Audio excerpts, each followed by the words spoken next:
Ready? Officers of these three services comply to the All India Services rules relating to pay, conduct, leave, various allowances, etc. The history of All India Services dates back to the British era, when initially civil servants were appointed by the Court of Directors of the British East India Company.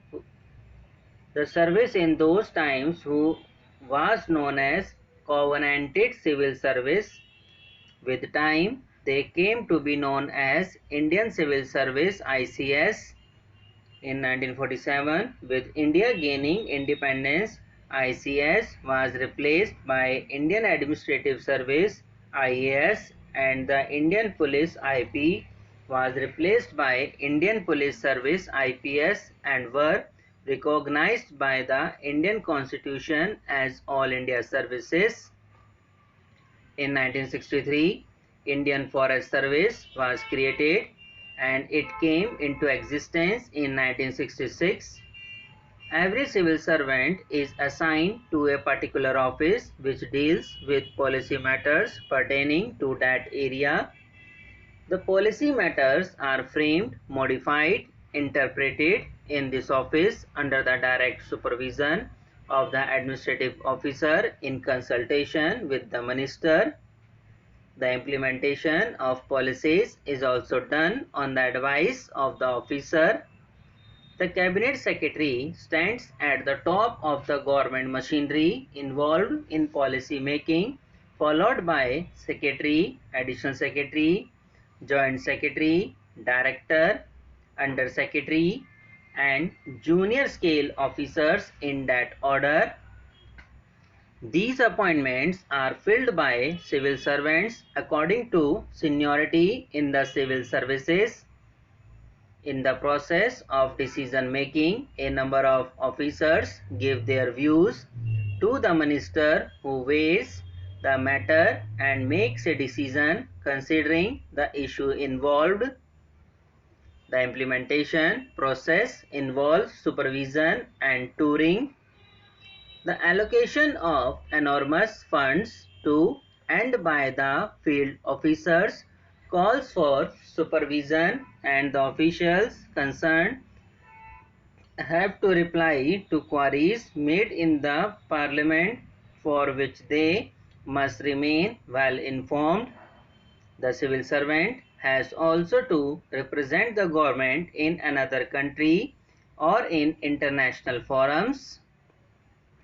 At the level of Deputy Secretary, he is even authorized to sign agreements on behalf of the government. A civil servant begins his career in the state with 2 years in probation. This period is spent at training schools, secretariat, field offices, or in a district magistrate's office.